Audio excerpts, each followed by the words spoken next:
Miami, Crazy in Love, Beyoncé's first solo #1 single, remains, even 13 years after its release, a signature, an exuberant sparring session of jubilant horns and percussive vocals, overlaid with singing that's somehow both acrobatic and sauntering. When she started to perform that song at Marlins Park here on Wednesday night, though, it was something else altogether, slurry, gothic, desiccated. She and several dancers had just arrived on stage in adjacent wooden boxes. From afar, they looked like a row of coffins. But after a couple of minutes of stretching Crazy in Love like taffy, Beyoncé reset. There were the erupting horns. There was the familiar voice-over introduction by her husband, Jay-Z. There was the megawatt smile and the cocky stroll.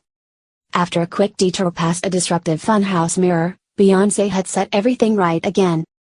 That transition was a microcosm of this whole concert, the opening night of her 41-day Formation World Tour, which began at something like a funeral and ended very surely at baptism, an arc that was already familiar from Lemonade, the rather staggering tale of disappointment and perseverance that Beyoncé had released just days earlier as a stunning hour-long HBO special and a straightforward album. On Lemonade, and perhaps in real life, though no one's telling, Beyoncé is a lover-act knave, newly woken to the failed state that is her marriage. The first half of the album is pure vengeance. Beyoncé has always been a fanatic about technique and structure and sheen, but on the record, for the first time, she's a zealot about vulnerability. Advertisement. Continue reading the main story.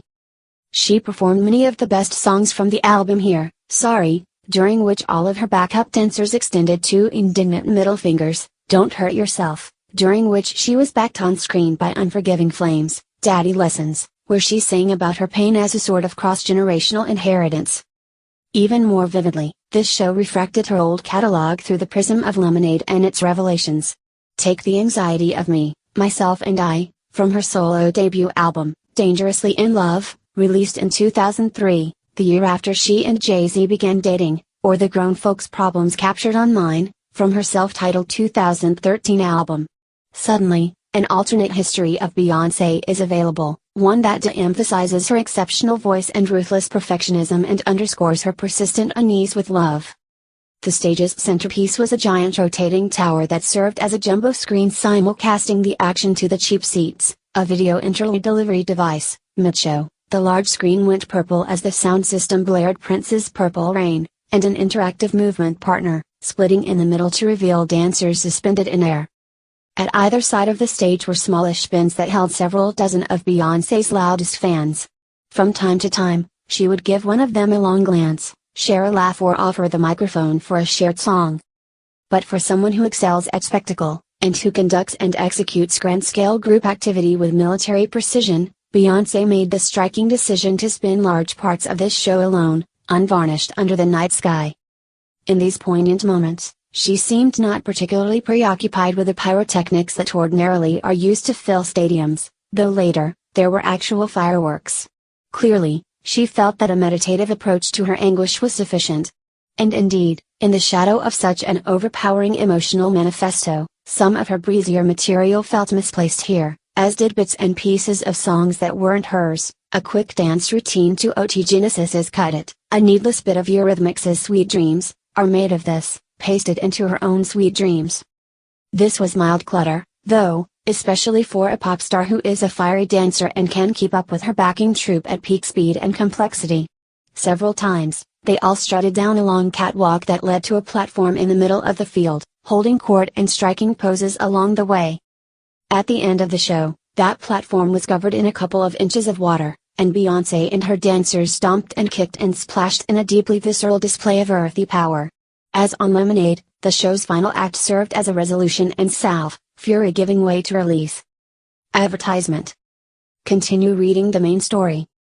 That stretch of songs was the night's most provocative, The New Freedom, with its screaming guitars, The Marshall Survivor, newly relevant, the twitchy love song End of Time, and the temperate ballad Halo, which she dedicated to my beautiful husband, adding, I love you so much.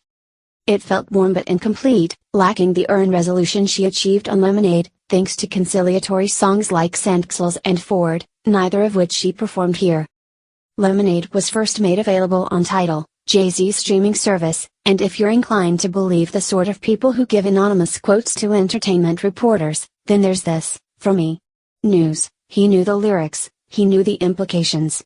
He had to approve the songs before release. Which is to say that the act of enjoying this phase of Beyoncé's career demands a tacit forgiveness of her husband and apparent antagonist. Before the night's final segment, the screen showed videos of her, Jay-Z and Blue Ivy, their daughter, in scenes meant to reaffirm the certitude of their familial bliss. Some people did boo, though, when Jay-Z appeared on screen.